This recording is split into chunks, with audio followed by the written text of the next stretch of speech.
Ang mabuting balita ng Panginoon ayon kay San Mateo. Papuri sa iyo, Panginoon.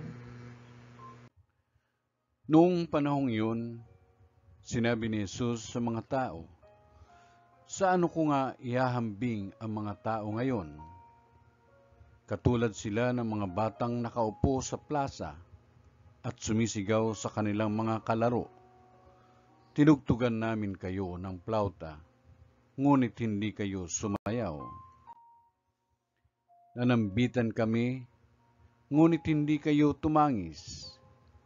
Sapagkat naparito si Juan na nag-aayuno at di umiinom ng alak, at sinasabi nila, inaalihan siya ng demonyo.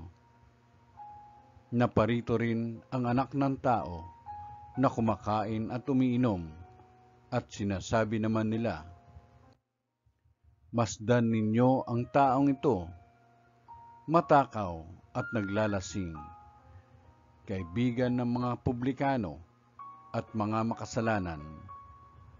Gayunman, ang karunungan ng Diyos ay napatutunayang tama sa pamamagitan ng kanyang mga gawa.